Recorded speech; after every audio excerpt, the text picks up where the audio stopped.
What's going on, guys? Welcome back to the Trench Grenade channel. I am your host, the average Eastern European conflict enjoyer that your mom said that we have at home. Thanks for watching. Guys, the purpose of today's video is I'm going to share with you my experiences during my rotation to Ukraine, okay? Some of you may not have known that I was in Ukraine. Some of you may know that I was in Ukraine, okay? The time period that I was in Ukraine was during the first invasion of Crimea, okay? 2014 to 2015.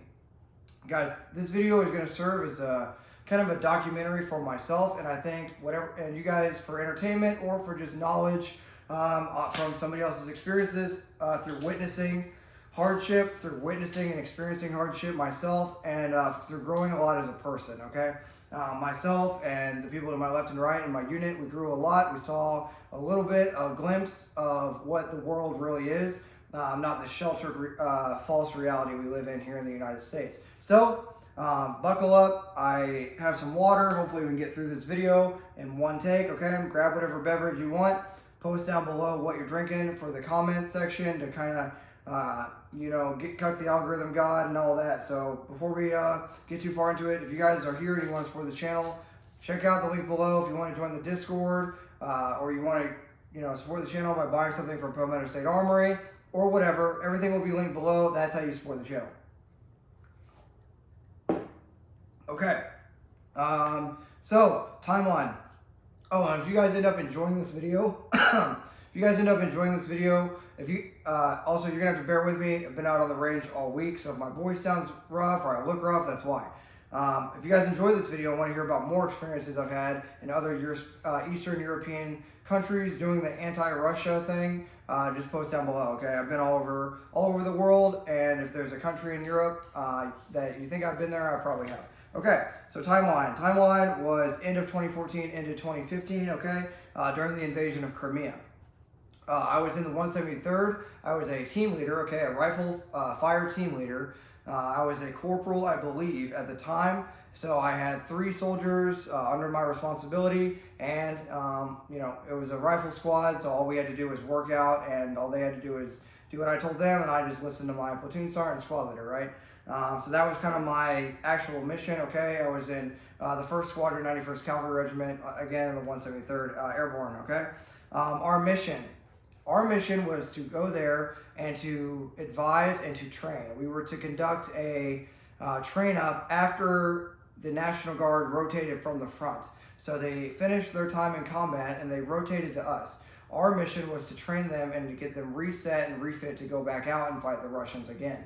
So keep that in mind throughout this, documentation for my own records or whatever, just for me to be able to look back on. As these guys had seen combat, they'd seen the realities of war, and they were listening to a bunch of paratroopers, American and Canadian paratroopers that were relatively fresh, and they were coming back with torn up uniforms and living out of tents, in the mud or in holes in the ground, and we're coming out of our barracks, right? So it was a little bit of a culture shock for both sides there. My specific role during this was to train land navigation, communications, rifle marshalship, and room clearing. I'm going to talk about some of those things in a second, but keep in mind, guys, our job was not to run a basic training. When we were first given the mission, we were kind of told that we were going to go there and conduct a basic training. When we got closer to the actually boots on the ground, we realized these guys have just came out of combat, literally. With the enemy. So they were not in need of a basic training. They were in need of structure, and they were in need of tactics, okay? Tactics advisement, and that's what we gave them. So these were not children by any means. They were grown men, hardened men by war, and in no means is this to discredit them at all.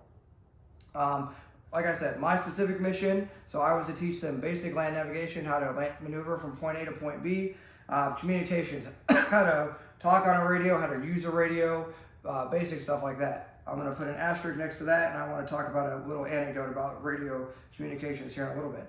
Rifle marshalship. At the time, they were using the AK-74 and the AK-103, I believe, okay? The AK-103s and some of the older AK-47s that they had were kind of rusted up. So the new for them was the AK-74, and they were using the PKM machine gun.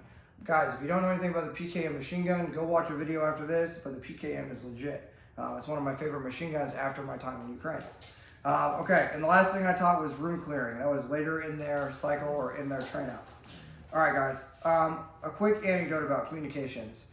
Early on in the war, radios were getting people killed. They didn't understand how to use them, and they weren't using them effectively, so the enemy was outmaneuvering them. As slow-moving as the Russians are, they were able to outmaneuver the Ukrainians in the early days because the Ukrainians were not effectively communicating on the radio, from my experience. Okay, so as far as rifle marksmanship and room clearing, we taught them the basics. Like I said, guys, the room clearing. Let's talk about Battle Drill 6 that we taught them. We taught them our Battle Drill 6, or 6 Alpha at the time. We taught it to them, but then we tried to elaborate that there's no such thing as a perfect room clear. If you've ever cleared a room, you know there's going to be a couch, there's going to be trash, there's going to be something in the way. It's never going to be a perfect corner fed or center fed. It's not going to be like some of these YouTubers trying to train you up on some fictitious room clearing situation. It's almost never going to happen that way. There's going to be chaos, there's going to be debris, things in the way. So just understanding the idea of how to conduct room clearing is what we were trying to get across to them, so they could develop their own SOPs and TTPs to be able to actually conduct room clearing. So I think that's a key note. For all you high speeds that want to go and do room clearing, it's not going to be that way. Okay, I have on here weather. The weather is beautiful in Ukraine. It gets hot in the summer months, but we were there in the beginning of winter. Winter in Ukraine is hell. It's extremely cold, obviously, snow, and you're gonna freeze your ass off. Let's just put it like that. Soldiers' morale. So their morale was extremely low. The reason their morale was low is because the Russians were pounding them with artillery.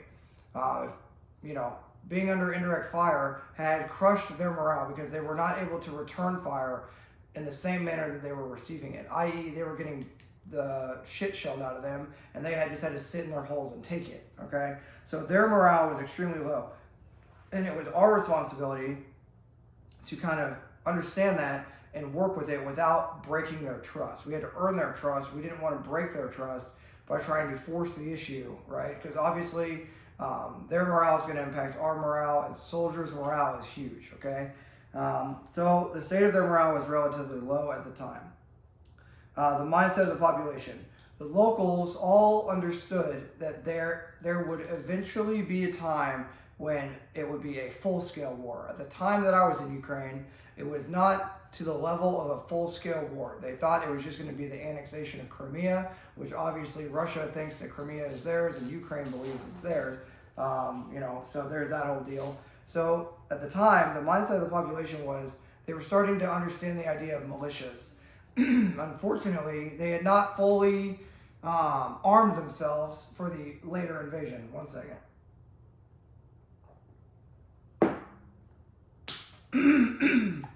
Excuse me. For the later invasion.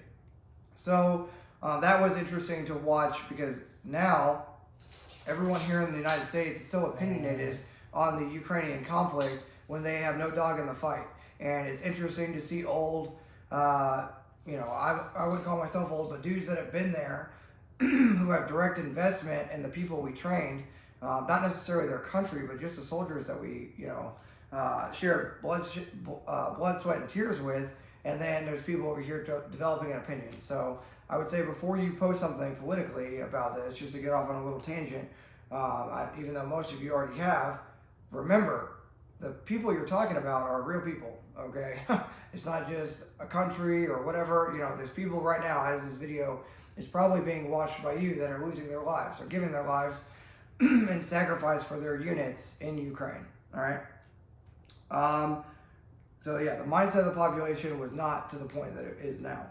Outdated gear. When I was there, they were rocking a lot of BMP2s, and a lot of their kit was there's a lot of old body armor systems, okay? They were still modernizing a little bit, but that has all changed now. But at the time I was there, the gear was very outdated. They did not have the artillery capability that the Russians had. Disease. So disease was a real issue when I was in Ukraine. Pink eye or variants of the flu were rampant, okay? Those of you that have been in austere environments, okay, understand what I'm talking about. When one soldier gets it, there's no way to isolate it, no matter if you try to quarantine them. So disease and sickness were a real serious issue, all right? If you've never experienced it, if you've never experienced a rat plague, okay, where they're literally, we call them the first rat or the morale rat because it only took things that you wanted, right? But yeah, dudes were waking up with rats on them. It was pretty bad, okay? But that's just a couple things about the rats and stuff like that and disease. And just know that it's a key thing that no one ever talks about, but it's that part was pretty disgusting as well. I got on here bonds through training. So a couple things I want to talk about to kind of close this out. If you guys want to hear more, just let me know. But just know the guys we trained from the time we got them to the time they left, we had a significant impact on their mindset and their tactical ability to defend themselves and operate and fight and win whatever missions they needed to be called upon. And there's an unfortunate situation. So obviously our two units bonded a lot during the time that I was there. However, so I was there for 4 to 5 months. By the time we left, we later received word that they had taken very accurate indirect fire that was due to, and I can't get into very specifics, due to certain individuals potentially selling out their frontline trace or their positions, causing most of the unit to be destroyed. So to kind of wrap this in with my closing thoughts are, the purpose of me telling you guys this is before you go out and you post some opinion about Israel or about Ukraine or Taiwan or whatever, remember, the people that you're talking about on the other end of that are real people, okay? And a lot of people have direct investment in the things that are happening there, okay? So just remember that in a world of, oh, I gotta post something out there right now about my opinion, and oh, I gotta let everyone know what I think about the current trend, maybe just take a second and actually develop an opinion. If you don't have a competent one, maybe don't share it. But if you guys enjoy this about this little anecdote about my time in Ukraine, very short and sweet, just to kind of tell you what I did there, let me know. If you want to hear more, let me know. If you want to hear about other operations I've been on, now that it's been a few years and I can share about it, let me know. But yeah, that kind of sums up very quickly as the dogs escaped my time in Ukraine. Okay? Let me know if you guys want to hear more. Post in the comments below your experiences if you have any. And until next time, it's going to be Trench Grenade, your average Eastern European conflict enjoyer, signing out. Cheers.